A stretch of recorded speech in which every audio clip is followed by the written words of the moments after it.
चरण की वंदन वारयनम महिमा नाम प्रताप की सुनो श्रवण चितलाय राम चरण रसना रटो करम सकल जड़ जाय। ऐसे देखते नींद आने लगी। जिन जिन सुमरा राम को सो सब उतरा पार राम चरण जो भी सरा सोई जम के द्वार। राम नाम को जिन जिन जायो भव को छेद परम पद पायो। शिव जी निस दिन राम उचारे राम बिना दूजो नहीं जारे। पार्वती को राम सुनायो राम बिना सब झूठ बतायो। सोई राम सुनो सुख देवा गर्भवास में लाद्यो सेवा। राम सुमिर सब मोह निवार्यो मात पिता तज वन सिधार्यो। राम जी महाराज के चरणों में अनंत बार प्रणाम। श्री सदगुरु जी महाराज के चरणों में प्रणाम करते हुए देखो महात्माओं ने राम नाम की महिमा गाई ज्यादा है। वाणी जी में आप ठीक से देखोगे तो एक तो नाम की महिमा ज्यादा है, एक गुरु महाराज की महिमा है, एक सत्संग की महिमा। इन अलावा जो शब्द है वो जीवों को चेताने का उपदेशात्मक नीति शास्त्र के। तो वाणी काफी समय से आप लोग अध्ययन करते हो। वाणी जी में राम की महिमा ज्यादा है या राम के नाम की ज्यादा है? नाम की महिमा ज्यादा है, क्योंकि नाम सुमिरन नहीं करते साधक तब तक राम तत्व क्या है उसका पता नहीं चलता। और ये राम नाम जो है ये इतना महत्वपूर्ण मंत्र है, आप मानोगे कि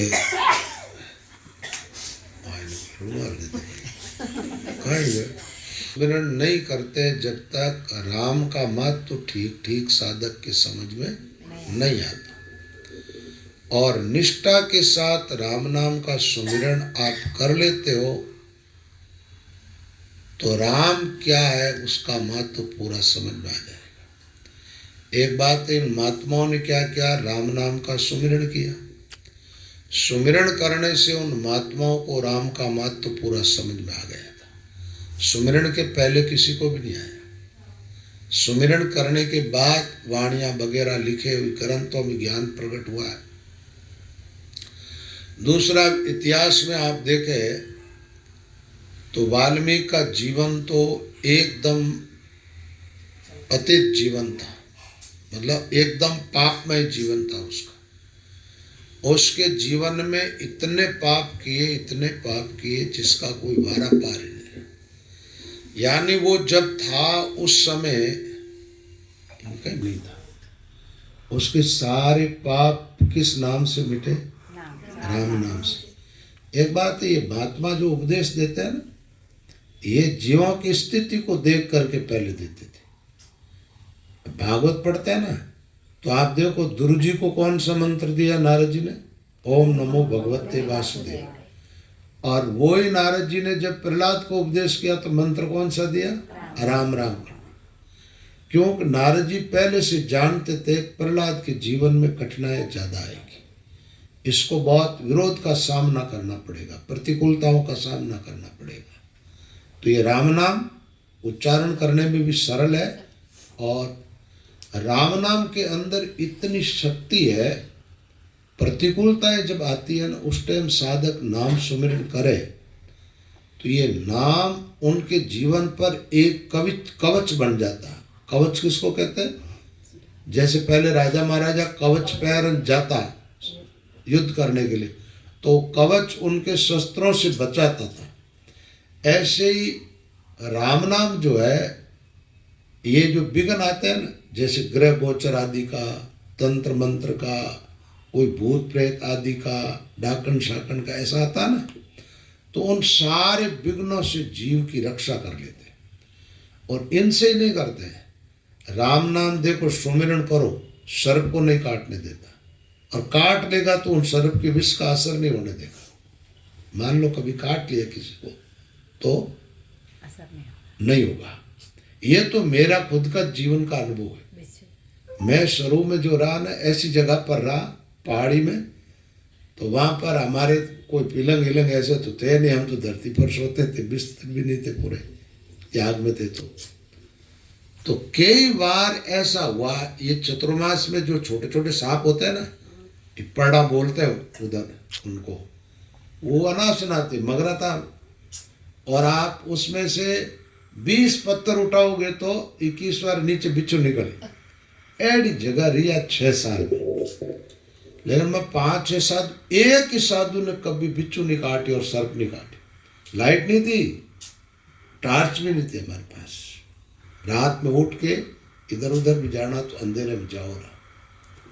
तो ऐसी स्थिति। तो कहने का भाव ये एकांत में रहते महात्मा, भजन साधन करते हैं। मैंने आज दिन तक नहीं सुना किसी साधु को कोई सांप काटने से मृत्यु हो गई हो।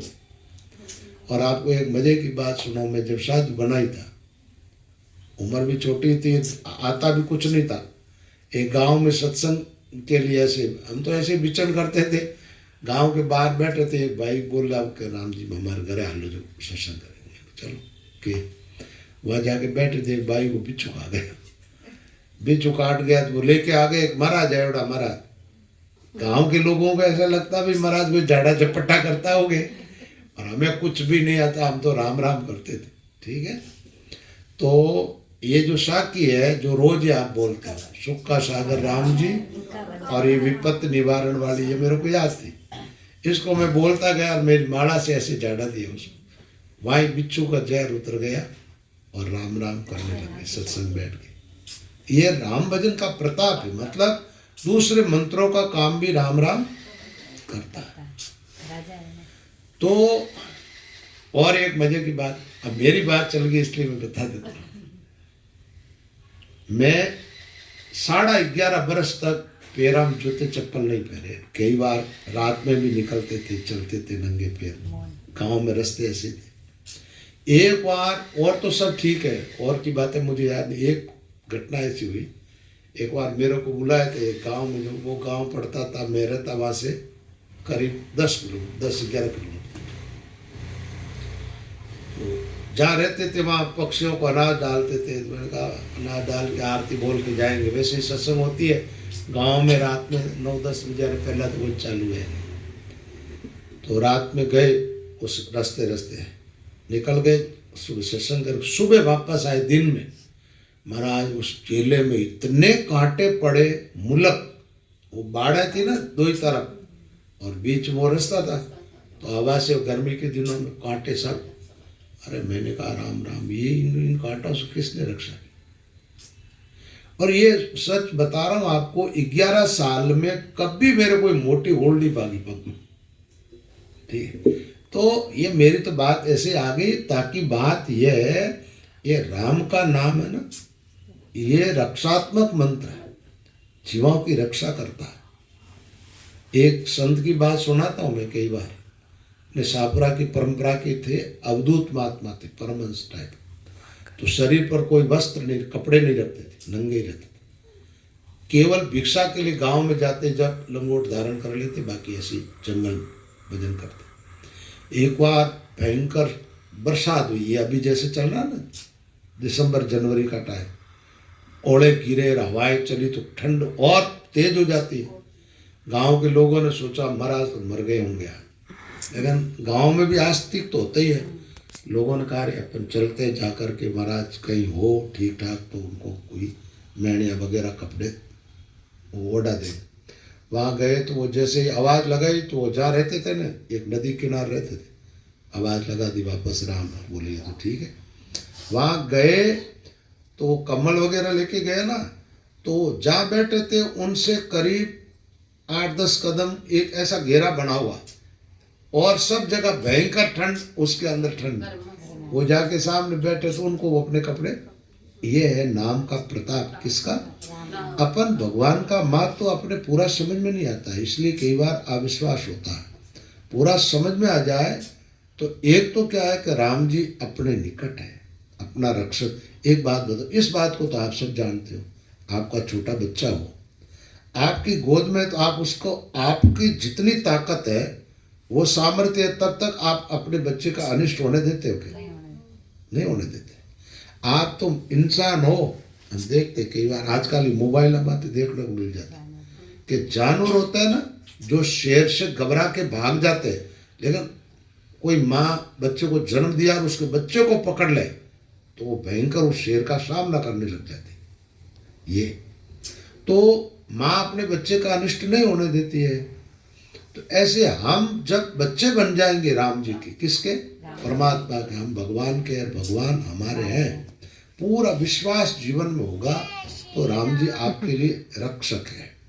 तो रक्षा भी राम जी करते हैं और पाप नाम सुमिरन करने से मिट जाते। वाल्मीकि का जीवन कैसा रहा और राम कैसे है, ये बात ठीक ठीक हमारी समझ में आ जाएगी। क्या आ जाएगी? ठीक ठीक। गीता जी के 7वें अध्याय का पहला श्लोक है जिसमें भगवान ने कहा है, बोले अर्जुन, जो मुझ में आसक्ति वाला यानी मेरे प्रति जो श्रद्धा रखता है, प्रेम रखता है और मेरे लिए कर्म करता है, मेरी प्रसन्नता के लिए, भगवान कहते हैं, उसमें 3 सूत्र दिए गए। मय्यासक्त मनापार्थ योगम युंजन मदाश्रेय असंशयम समग्रम माम यथा ज्ञास्यसि तत्शृणु। बोले कि जो मेरे आश्रित होकर के मेरे नाम का सुमिरन करता है, यहाँ जो सोफा पर जगह है, हाँ बैठ जाओ, क्यों कौन बैठे, सोफा करना, अरे आ जाओ आ जाओ आ जाओ, शाम ना अट्टा हो तो मार करना, अरे अट्टे आओ। तो बात क्या चल रही थी? कहते हैं जो जिसका मन मुझ में आसक्त है, मेरे लिए कर्म करता है, मेरे आश्रित हो गया, उसको मेरे समग्र रूप का ज्ञान हो जाएगा। समग्र रूप में समझते हो? जैसे एक तो एक जैसे, एक तो कोई जैसे भगवान को कृष्ण रूप में मानते हैं, तो भगवान क्या वो कृष्ण का रूप इतना ही है?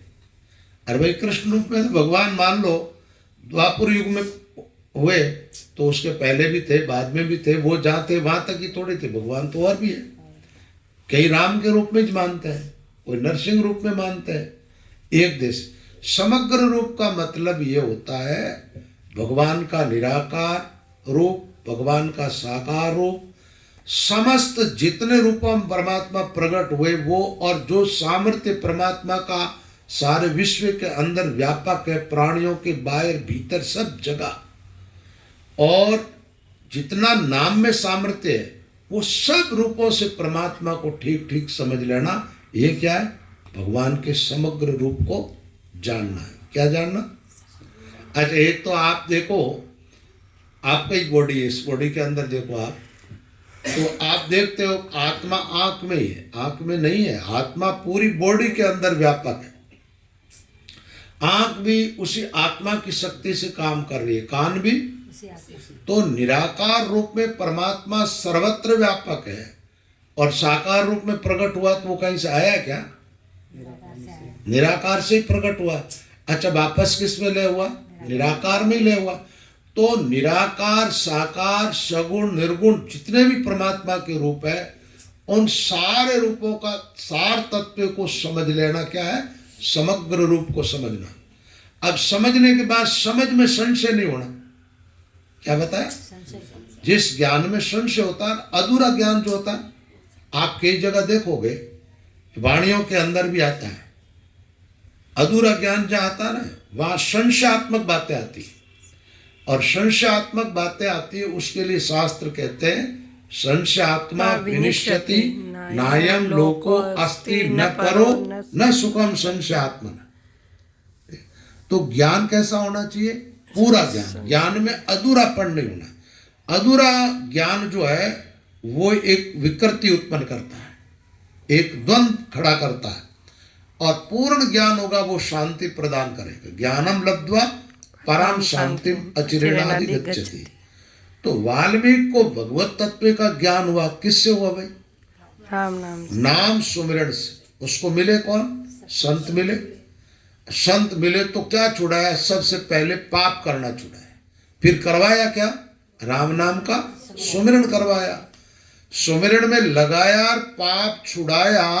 सुमिरन कितने दिन किया? 24 साल।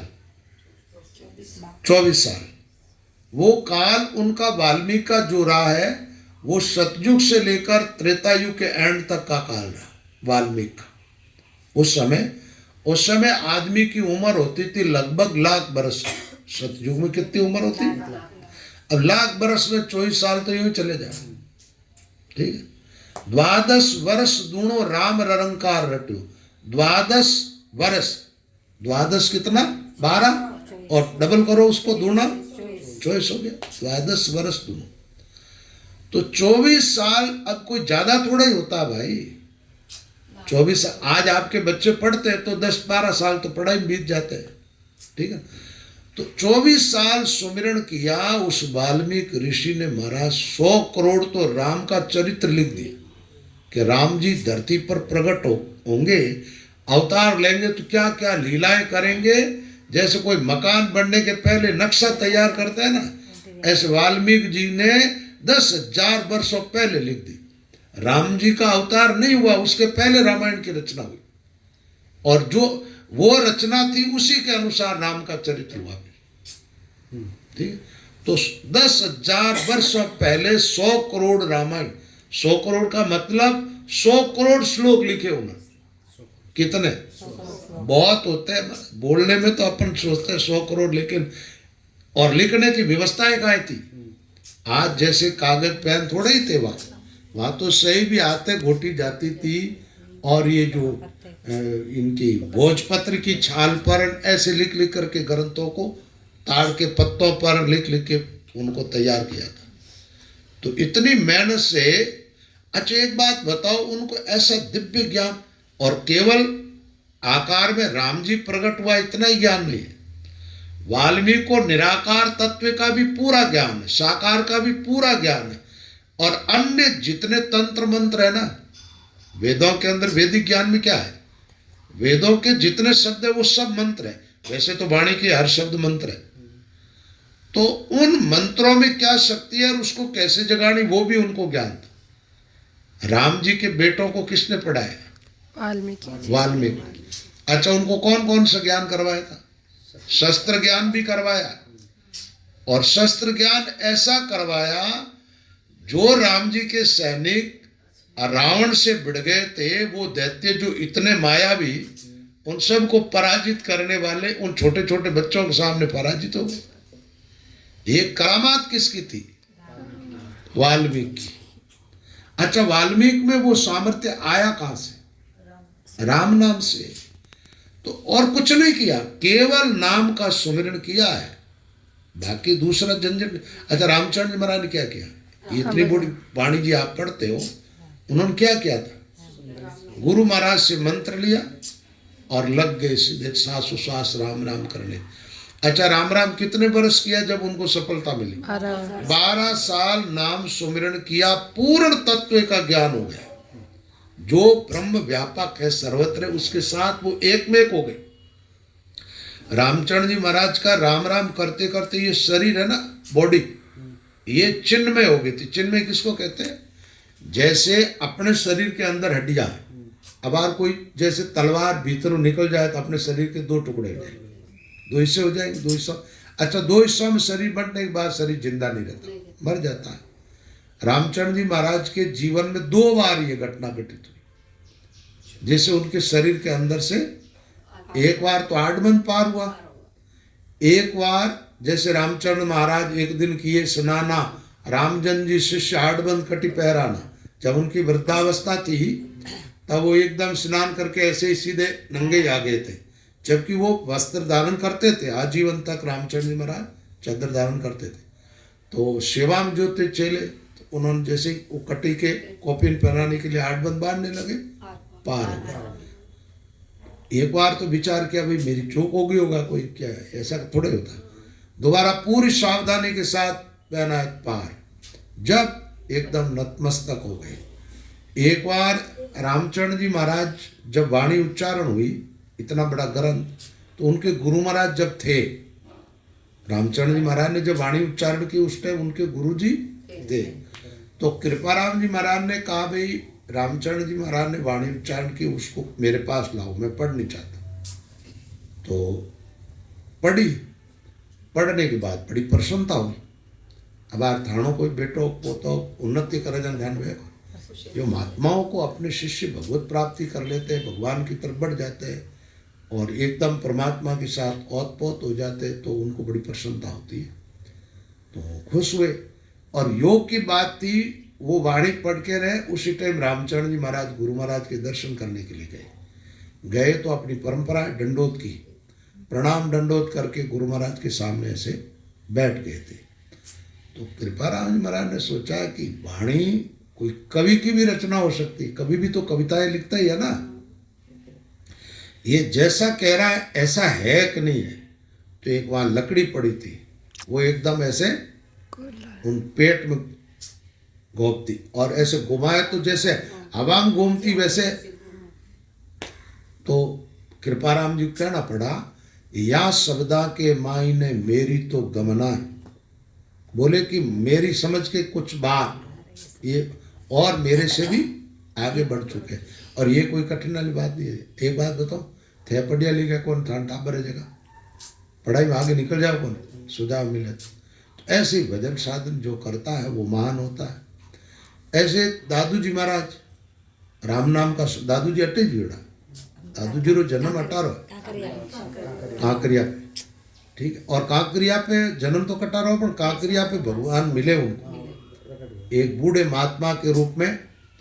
तो और बच्चे तो खेल रहे थे तो भाग गए डर करके, दादू जी खड़े रह गए। खड़े रहे तो बुड्ढल भगवान बूढ़े रूप में आए, पान चबा रहे थे। पान चबाते चबाते का प्रसाद लोगे, बोले हाँ। मुंह मार, मुंह खोला तो पी जो पान का था ना वो, लेकिन वो एकदम उनका कोई संस्कार था पूर्व जन्मकृत, वो उस पी को नहीं तो थूक दे आदमी बुरा ही लगेगा, लेकिन वो उसको श्रद्धा से जैसे वो पी उनके अंदर गया और उनको तो परमात्मा के दर्शन होने लगे, साक्षात्कार देहाती दिव्य दृष्टि प्राप्त हो गई। दादू जी भजन में लग गए, बुड्ढल भगवान ने माथे हाथ रख दिया, कहा से राम राम करना। इसलिए दादू जी की परंपरा उनके पीछे की नहीं है। अपने तो जैसे रामचरण जी महाराज के पहले संदास जी थे, उनके पहले अगरदास जी थे, उनके पहले रामानंदाचार्य थे, ऐसी बहुत लंबी परंपरा है। लेकिन दादू जी से ही दादू जी की परंपरा चली। क्यों? भगवान ने प्रकट होकर के महात्मा के रूप में आए, दादू जी को उपदेश किया, वो भजन में लग गए। यहाँ से फिर वो विचरण करते हुए राजस्थान में चले गए। वहाँ नरणा के पास में बैठ के भजन कर रहे थे। वहाँ के संतों ने मेरे को बताया, बोले कि दादू जी महाराज बैठे थे तो एक सर्प आया बहुत बड़ा, कहते वो शेष नाग था और कोई नहीं, ऐसा बताते हैं। वो आकर के दादू जी की ऐसे चद्दर पकड़ ली, पकड़ के खींचा ऐसे, तो दादू जी उसके पीछे पीछे चलने लग गए। वो सर्प आगे आगे, वो पीछे पीछे गए, और जहाँ दादू जी ने बैठ के भजन किया वहाँ जा कर के दादू जी को छोड़ के वो सर्प खड़ा हो गए। दादू जी समझ गए कि ये कह रहे हैं कि यहाँ बैठ के भजन। फिर वहाँ उन्होंने इतना भजन किया, वहाँ दादू जी के खूब शिष्य बन गए। पूरे जयपुर प्रांत में पूरा में उनका प्रचार प्रसार हो गया। लेकिन दादू जी के जीवन में घटना क्या घटित हुई? अंत में जब उनका शरीर छोड़ने का टाइम आया ना, एकदम वृद्धावस्था आ गई थी, तो किसी भगत ने कोई पाल की ला करके भेंट की थी। जिस चेले उन पाल के बैठा देते, कहीं जाना होता तो पाल की उठा के चलते, तो उनसे चला नहीं जाता। तो कहते एक बार दादू जी महाराज पाल के बैठे भजन करते करते पाल की ऐसे धरती से ऊपर उठ गई। धरती से ऊपर उठ करके वो चली तो पालकी के पीछे पीछे उनके शिष्य चले, सब नहीं, उनमें कुछ गिनती है, वो गिनती अभी मुझे याद नहीं है, 150 थे, 100 थे, ऐसा कुछ उनके चेले थे। वो पीछे पीछे वो पालकी धीरे धीरे अदर होती होती एक भैराणा पर्वत आता है, नराणा से आगे, उस भैराणा के पहाड़ के अंदर गुफा, उस गुफा में प्रवेश कर गई। वहाँ प्रवेश की तो वे साधु सब गया उसके पीछे पीछे, वहाँ जाकर के उस गुफा में सब गायब हो गए, सब अंतर ध्यान हो गए। शरीर छूटा नहीं दादू जी का, ये अपने को समझना क्या है इसके पीछे। ये जो चमत्कार है, चमत्कार को नहीं देखना कि ये सामर्थ्य दादू जी में कहाँ से आया, ये देखना दादू जी ने कौन सा काम किया जिससे ये विलक्षणता दादू जी में आई, रामचरण जी महाराज में। ये विलक्षणता महात्मा में कहाँ से आई, वो उन्होंने काम कौन सा किया था, राम नाम का सुमिरन किया था। नाम सुमिरन के प्रताप से वो महान हो गए सब। रामसनई संप्रदाय के 4 आचार्य है। कितने आचार्य? 4। वैसे हर किसी के साधु की वाणी प्रमाण नहीं मानी जाती। एक बार मेरे से किसी ने बातचीत की थी कि महाराज सुखराम जी साधन में जीव लगते हैं, लेकिन प्रमाण देना है तो जैसे अपने सनातन धर्म में किसी ग्रंथ का प्रमाण देना, किसका दोगे? पुराणों का दो। गीता जी। पुराण का प्रमाण नहीं दिया जाता है। गीता सबसे पहले तो है वेद, वेद उपनिषद और गीता का प्रमाण दिया जाता है, वो ठोस है एकदम। तो ऐसे रामसरी परंपरा के अंदर 4 आचार्यों की वाणियां हैं, चारों बड़ी विलक्षण है, एक एक से मान, किसी को कम या किसी को ज्यादा नहीं कह सकते, सब अपने आप में। उन्होंने ऐसा प्रश्न किया, बोले बड़े कौन है छोटे कौन है? मैंने कहा एक ही देख लो, थारी आँख क्या 2 है, जो हम छोटी की या मोटी की है, कि हाँ क्या बराबरी में, तो ये आचार्य सब बराबर ही है। और वैसे जिस परंपरा में जो साधु संत भक्त होते हैं वो अपने अपने परंपरागत अपने अपने महात्माओं की प्रशंसा करते हैं, और करना भी चाहिए। आपके लिए, आप जिस परंपरा में हो, जिस आचार्य को मानते हो, वो आपके लिए श्रेष्ठ है ही, सीधी सी बात। बाकी ऐसे बढ़ाई भी करो ना, कभी ऐसी बढ़ाई मत करना कि इनके जैसे दूसरे कोई हुए नहीं, ये बढ़ाई करने का तरीका सही नहीं है। और भी हुए, ठीक है, जैसे रामचरण जी महाराज जी हुए, दूसरे कोई इनके जैसे आचार्य नहीं, ये बात ठीक नहीं। रामचरण जी महाराज महान हुए, लेकिन दरिया महाराज कम थोड़े हुए। रामदास जी महाराज, हरिरामदास जी महाराज, दादू जी महाराज, ये महात्मा कोई कम थोड़े हुए। तो महिमा करना अलग बात है। एक बार अभी थोड़े दिन करना बहुत अच्छा, तुम अपने पति की चाहे जितनी प्रशंसा करो, बढ़िया, क्यों तुम्हें वो रोटी दे रहा है, तुम्हें कपड़े दे रहा है, तुम्हें आभूषण दे रहा है, तुम्हें वो घर सौंप रहा है, तुम्हारे जीवन की हर एक आवश्यकता पूरी कर रहा है, लेकिन तुम कहो और कोई पुरुष है ही नहीं, ये बात तो गलत हो जाएगी। और के पति भी तो है, वो भी उनके। तो ऐसे ही क्या होता है, प्रशंसा करने वालों को हमेशा प्रशंसा किस ढंग से करनी चाहिए। अपने महात्माओं देखो, वाणियां पढ़ोगे तो गुरुओं की कितनी महिमा बताई हुई है, लेकिन किसी के गुरु को काट के बताई हुई है, किसी के गुरु को खंडन करके नहीं बताया, अपने अपने ढंग से सबने महिमा की है। तो हमेशा महिमा भी करनी आनी चाहिए। और एक बात है, जीवन में जब संशय नहीं रहेगा तो सब मामला ठीक रहेगा। तो सबसे पहले उत्तम बात क्या है, साधकों के लिए श्वासोश्वास निरंतर राम नाम का सुमिरन करना और निष्ठा रखनी राम जी के अंदर, राम को अपने जीवन का आधार समझना। राम इष्ट आधार बल, राम आस विश्वास, राम भरोसे रम रया निर्भय रामा दास। राम जी की आशा, राम जी का इष्ट, राम का विश्वास, राम का भरोसा और निरंतर राम के नाम का सुमिरन साधक को करते रहना चाहिए। तो आज के प्रसंग में बात ये आई कि भाई महिमा नाम प्रताप की। पहले आप नाम की महिमा, ये प्रताप शब्द है, प्रताप का मतलब होता है प्रभाव। ये राम नाम का जो प्रभाव है उसकी महिमा आप सुनो। पहले तो महिमा नहीं सुनोगे, जब तक कोई भी विषय हो उसको पहले सुनोगे तो समझ में आएगा, और सुनोगे नहीं क्या समझ में आएगा। सत्संग का महत्व इन्हीं अर्थों में कि राम जी की महिमा को हम ठीक से समझ जाए। ठीक से समझ जाओगे फिर भटकोगे नहीं, और ठीक से समझ में नहीं आएगी तो। अच्छा एक बात बताओ, कुछ बातें मैं पूछता जाऊं, बताते जाना। ये सूर्य रोज उदय होता है, रोज अस्त होता है, और इसका दिव्य प्रकाश जो है मानव समाज के लिए कितना उपयोगी है। मनुष्यों के लिए भी है, अच्छा वनस्पतियों के लिए, सबके लिए सूर्य का प्रकाश। वैसा यूं देख लो, इनका प्रकाश एक जीवनदायिनी शक्ति है। अच्छा, अब ये देखो कि ये सूर्य में जो प्रकाश है ना, ऐसा दिव्य अलौकिक, ये इसका खुद का है या राम जी का है? आपको क्या पता? ऐसा कोई प्रमाण है? गीता जी कहते मैं बताता हूँ। यदादित्य गतम गीता जी के अंदर भगवान कहते हैं, 15 यदादित्य गतम तेजो जगत भाष्यते अखिलम यचंद्रमसी यचाग्नो तत्तेजो विधिमामकम। भगवान कहते हैं ये तेज सूरज का नहीं है, ये मेरा सूरज में रखा हुआ तेज है। और भगवान अपने तेज को खींच ले तो सूर्य एकदम ठीक नहीं हो जाएगा।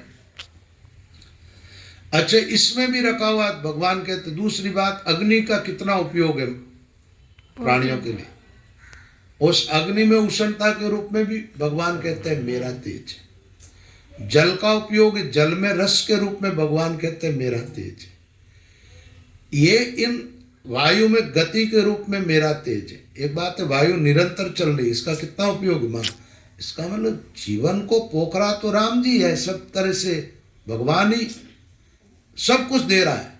जैसे ये पृथ्वी है, इसके अंदर उपजाऊ शक्ति किसकी है? राम जी। गामा विषय च भूतानि धार्याम्य ओष अमोजसा पुष्णामि चोष्टि सर्वा सोमो भूत्वा रसात्मक।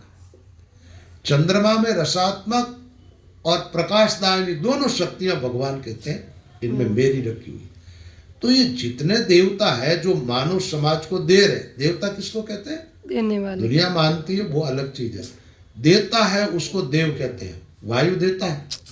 अच्छा, वायु नहीं चलती हो तो आप श्वास कैसे लोगे? सूर्य आपको रोशनी देता है, धरती आपको खाने पीने की चीजें देती है, जल आपको खुराक देता है, जल के बगैर भी आप जीवित नहीं रह सकते। ये सारे जो देवता है, अच्छा इनके अंदर शक्ति सामर्थ्य जो है प्राणियों को देने की, वो राम जी का दिया हुआ है। तो शक्तिवान कौन हुआ बताओ? राम जी। अच्छा, ये इंद्र वरुण इत्यादि जितने भी देवता है ईश्वर कोटि के, उनमें सामर्थ्य किसका है? राम जी का। तो फिर ये जो आन देव लोक देवता है, जिन देवताओं को लोक में दुनिया पूजती है, ठीक है, इनमें सामर्थ्य इनका खुद का कैसे हो सकता है? शक्तिमान कौन हुआ? हाँ। परमात्मा। और थोड़ी थोड़ी शक्ति ये बांट दी इन सबको, ये थोड़ा थोड़ा काम सब कर सकते हैं। अब जहां जीव के मुक्त होने की बात आती है, इनके पास नहीं, क्योंकि ये खुद ही मुक्त नहीं। ये सामर्थ्य किसमें है? परमात्मा। सीधा राम जी से जुड़ोगे। और अच्छा एक बात बताओ, उनकी छोड़ो, आपकी जीवनी शक्ति किसकी है? जीवनम सर्वभूतेषु। भगवान कहते हैं समस्त प्राणियों की जीवनी शक्ति मेरी है। तो ईश्वर सर्वत्र व्यापक है, उनका सामर्थ्य सब जगह है, उसको ठीक ठीक अपने को पहचानने की जरूरत है। अच्छा, ये बातें समझ में आएगी, इससे लाभ क्या होगा? लाभ ये होगा कि अपनी निष्ठा जो है वो कायम हो जाएगी, वो डिगमिगाएगी नहीं। जैसे परिस्थितियां आती है, आदमी अपनी निष्ठा से इधर उधर होता है ना, वो नहीं होगा, वो दृढ़ निश्चय होकर के भगवान का भजन। अच्छा, भगवान को कौन सा भक्त अच्छा लगता है? भगवान कहते हैं ये शाम त्वंत गतम पापम, जिसके सारे पाप नष्ट हो गए। तो भाई पाप नष्ट कैसे होगा? ये शाम त्वंत गतम पापम जना नाम पुण्य कर्मणा, पुण्य कर्म से। अच्छा, पुण्य कर्म किसको कहते हैं? दूसरों के हितार्थ जो किया जाता कर्म, वो सब पुण्य कर्म के अंतर्गत आता है।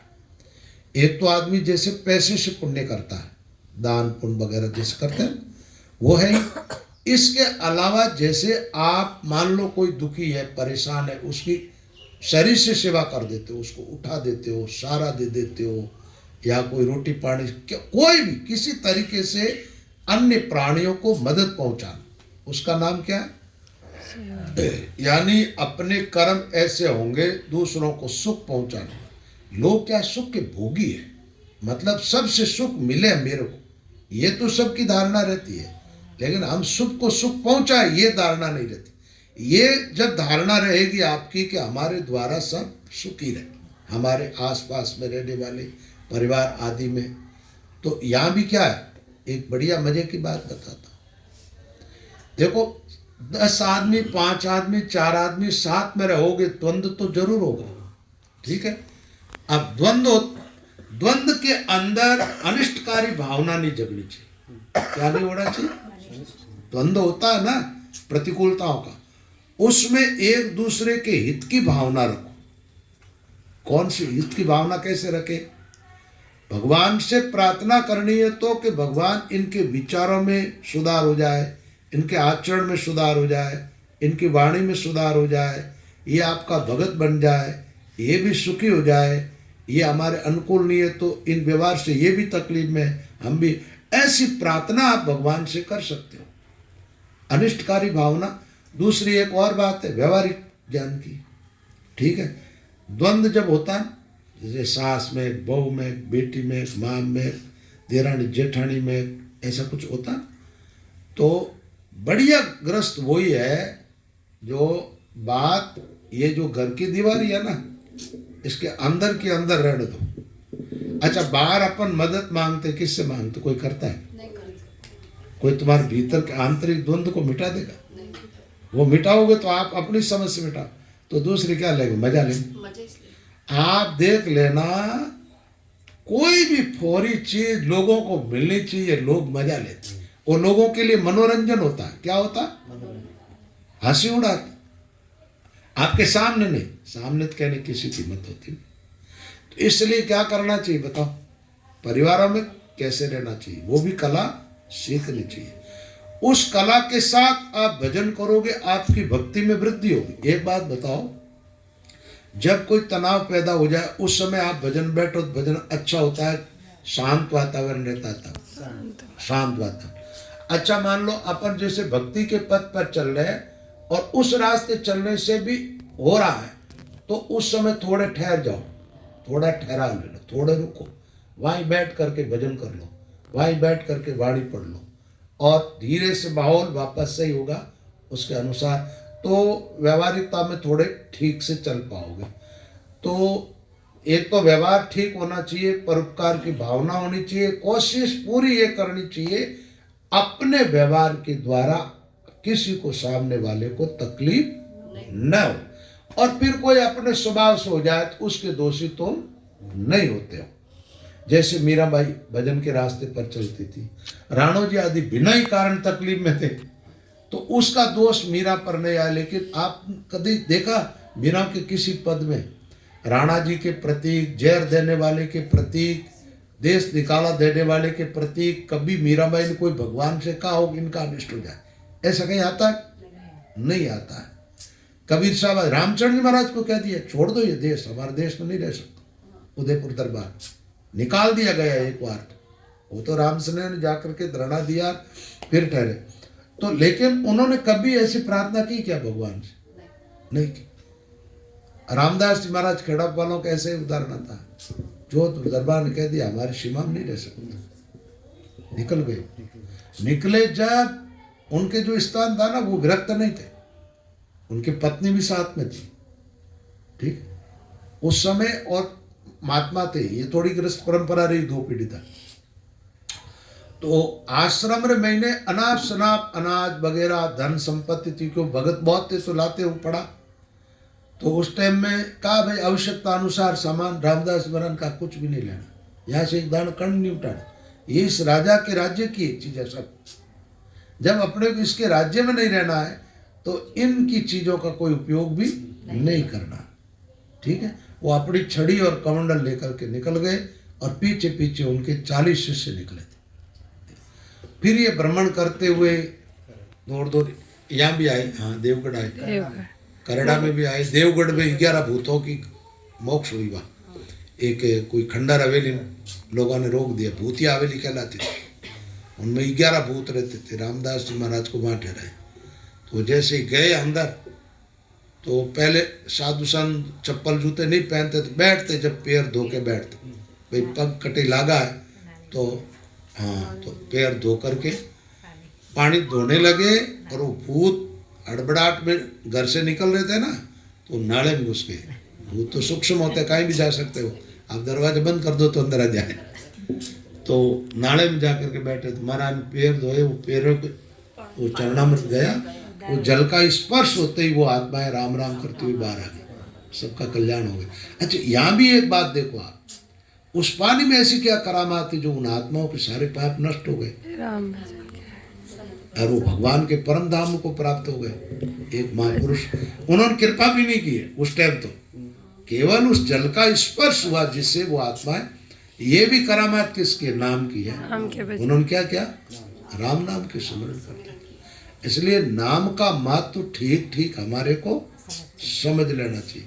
और एक दो संतों की बात नहीं है, कबीर साहब को तो 52 कसौटी झेलनी पड़ी, कितनी 52 दफे मारने का प्रयास किया बादशाह ने, क्योंकि वो मुस्लिम थे और राम भजन करते थे। तो बादशाह ने कहा ये काफिर बन गए, इसको खत्म कर दो। पहले तो हिंदुओं को मुसलमान बना रहे थे, कोई मुसलमान हिंदू बने, वो कब सहन करते थे, जब उनका शासन था। उन पर मारने के लिए हाथी को छोड़ा तो नरसिंह भगवान उनमें प्रकट हो गए, किन में, कबीर साहब के अंदर। तो उन हाथी को नरसिंह रूप में दिख रहे, हाथी को कबीर साहब, तो मावत हाथी को पास में ले जाता, हाथी भाग रहा, क्यों शेर के सामने नहीं जाता हाथी। तो ऐसे कई जगह कबीर साहब की, जैसे प्रहलाद जी की हुई ना रक्षा, ऐसे रक्षा हुई है। तो राम नाम का महत्व समझना चाहिए, राम की महिमा समझनी चाहिए, राम जी के प्रति सच्ची निष्ठा जीवन में रखनी चाहिए, तो जीवन का कल्याण होगा। तो बताया गया कि पाप नष्ट हो जाए और पुण्य बढ़ जाए। ये सांत्वंत गतम पापम जना नाम पुण्य कर्मणाम ते द्वंद्व मोह निर्मुक्ता भजन्ते माम दृढ़व्रता। दृढ़व्रती किसको कहते हैं, एक निश्चय कर लिया वहां से अब हटे नहीं। लेकिन निश्चय पक्का कब होगा, किसी चीज का महत्व जब तक समझ में नहीं आएगा तब तक निश्चय पक्का नहीं हो सकता। एक बात है, कोई पितृ बाबू जी को पूज रहा, किसको, ये तो सब जानते हैं पितृ कौन है, कोई थेर मर गए वो हुए तो मरे हुए प्राणी तो है, वो तो भगवान तो नहीं है ना।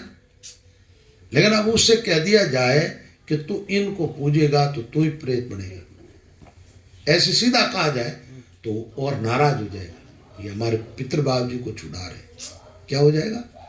लेकिन जब उनके बात ठीक से समझ में आएगी, यान्ति देवव्रता देवान पितृयान्ति पितृव्रता भूतान यान्ति भूतेजा यान्ति मध्या जिनोपिमा।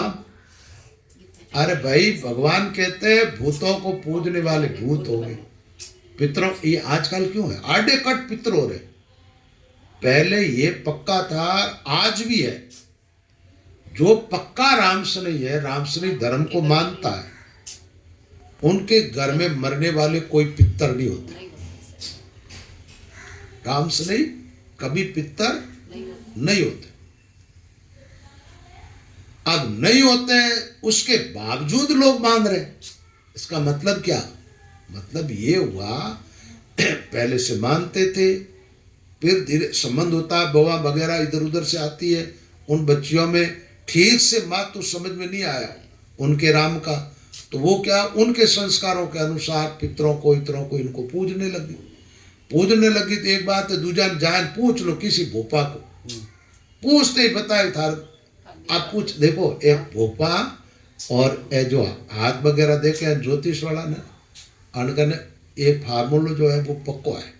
अब आप जैसे कोई जाए कि बाप जी मार देखो मन तो वो कहीं कहे पहले तो कहे भाई तो और तो सब बढ़िया थन यश कौन मिले, कहीं कहे अब आप बात हंगड़ोरी है यश कौन मिले, पच कोई कहे कि तो सेवा सगलारी करे, थारा विचार तो सब वो बढ़िया ही है पर थने कोई समझ कौन सके। अब आई उनके अनुकूल बात है, वाकई हाँ हमारा बात तो सही कह रहे, ठीक है। ऐसे बोलते बोलते बोलते वो समझ जाल में डालते। और भोपा का न जाओ रहा, भोपा ने ये कहानी सुनाई था ने, वो 3 भाई भोपा जी भाव आयोड़ो एक जन जो को 2-3 जन एकदम बन ठाणन और था, तो वो भोपो देखियो ए कोई हकरा कर रही है, नजर किन मात्रे में पंडितों ने भी तंत्र मंत्रालों ने भी थोड़ा पयाण वे जगह क्यों ऊँटो माल आवे नहीं जन आवे कौन। तो वो भोपो देखियो ए कोई छोका घर रही है, छोरियाँ है आनी पूछ पहली करो क्या क्यों भाई के तुम आगे हो जा, मेरी पूछ हो पहले बालों हाथ छोड़ दूं मैं देखना ही बाण की पूछ लो देखना ही भोपो दे के ब्याह जोड़ा नहीं नहीं छोर या वैदन मां बननार कोड रे भोपो खाट आशीर्वाद दियो तार 9वें महीने राम जी बेटो दे नहीं जो भी भाव जी था जका राम जी नाम तो मारी जबान में था ठीक है वहां बोली आगे आगे जकी महाराज की ना आशीर्वाद दियो कि तने के मैं तो हाल कंवारी हूँ कट बेटा दो कलंग लगा हो गई क्या नहीं थने को नहीं थारे लाल लिन कियो वहाँ क्यों मन कट बेटा दो मैं तो विधवा हूँ महाराज क्या थने को नहीं थारे लाल लिन कियो वो क्या मैं तो इंजड़ो हूँ मार कटू बेटा ए भोपारा खेल ठीक है मूर्ख रे गुरुती ने भोपा बरड़ा बांड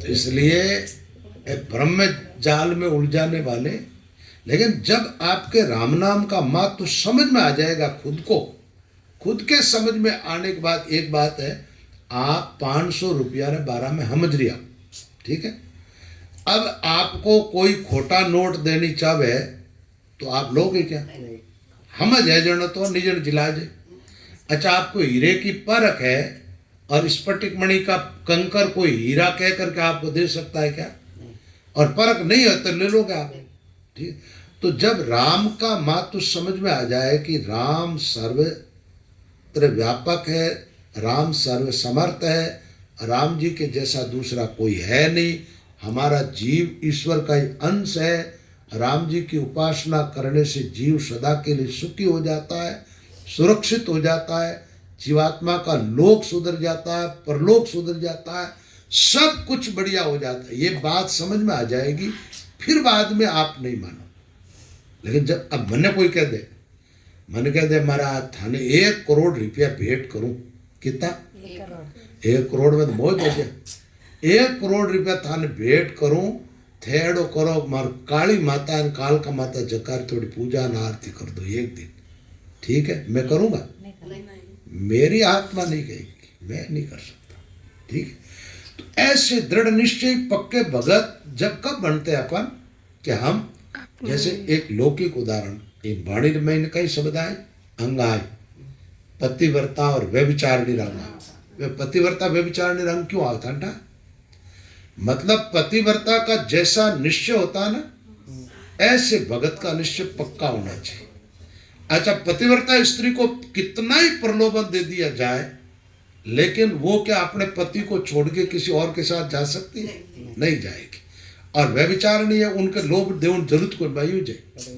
ठीक है तो वाणी में ऐसे प्रसंग आते हैं तो अपने को क्या करना भरत किसका निमाना राम जी का दृढ़ वृत्ति किसके बनने राम जी की परमात्मा की ईश्वर की जीव ईश्वर अंश है लोक में रहो जब तक आपकी शरीर के लौकिक मर्यादाएं लागू होती है तो लोक में रहो जब तक क्या रहो इन लोक की मर्यादा का ठीक ठीक पालन करो इससे लोक नहीं बिगड़े गीता जी में एक बात आती है गीता में भगवान ने कहा है कि ज्ञानी को चाहिए मूर्खों की मति में भ्रम पैदा न करे उनको करे तो सही उपदेश करे किसी प्रकार का कोई भ्रम पैदा न करे और सत्कर्म लोक हितार्थ जिससे कि उन महापुरुष को देख करके दूसरे लोग भी अच्छे अब मान लो जैसे कोई जीवन मुक्त महात्मा मुझे देख लो आप और कहाँ देखने जाओ मुझे ये दान पुण्य इत्यादि करने की आवश्यकता नहीं है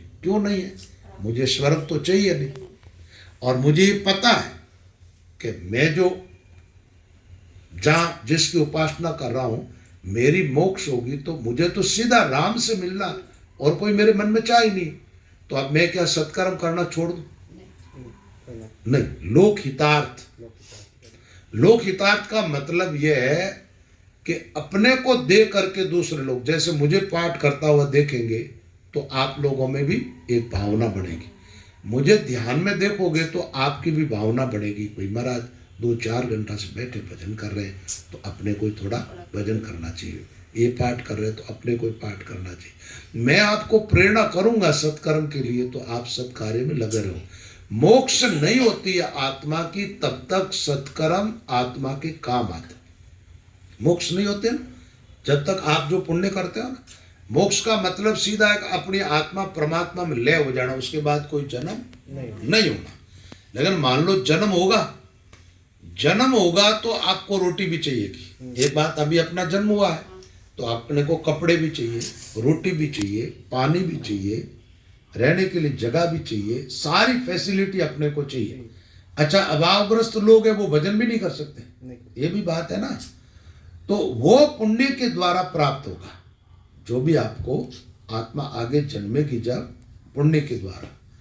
और भजन क्या करेगा, इस जन्म में आप भजन कर रहे हो ना, करते करते मोक्ष नहीं हुई तो ये बीच में और कुछ नहीं, पाछू जन्म लेनो का जैसे सोई न उठनो, जैसे भजन करता करता सूता पाछा उठन का ही काम चालू करियो, भजन करो। तो भजन आप करते करते जा रहे हो और कुछ कमी रह गई तो अगला जन्म लेओगे ना, जहाँ अपने आप सुझाव मिलेगा, या तो कोई संत आएंगे या कोई शास्त्र पढ़ने को मिलेगा, कोई न कोई ऐसा उपाय मिलेगा जिससे आप फिर से राम राम में लग जाओगे। तो वो साधना आपकी आरंभ होगी, फिर चलती रहेगी। वो साधना का क्रम आगे चलता चलता जितना भजन आपको करना है, परिपक्वता जितना भजन करने पर आएगी, वहाँ पहुँचते आप मुक्त हो जाओ। दरिया महाराज का वो प्रसंग बताता हूँ कई बार। दरियाव जी का चेले हुए एक सुखराम महाराज, जो मेड़ता में हुए थे, लोहारों के घर का जन्म था। तो बड़े निष्ठावान थे, रोज डेली दरियाव जी रहते थे रैण में, ये रहते थे मेड़ता में। लगभग हमारा ख्याल हम 15 किलोमीटर हुआ रैण मेड़ता में। डेली गुरु महाराज के दर्शन करने जाते, घंटा भर सत्संग सुन के वापस आते, अपना काम करते। पहले के लोगों में थोड़ी हिम्मत भी होती थी। फिर जब उनका बुढ़ापा आ गया तो दरिया महाराज हम जाते, मतलब महाराज इधर से आते और बेड़ता से जाते, बीच में एक खेजड़ी का पेड़ था, उसके नीचे गुरु चेला बैठ करके सत्संग कर लेते। फिर सुखराम जी अपने इधर बेड़ता आ जाते हैं, वो रैन चले जाते। ऐसा क्रम चलता। तो वो भजन कर रहे थे तो उनका भजन आगे बढ़े ही नहीं पाया। भजन करे और साधना कोई अनुभूति नहीं हुई।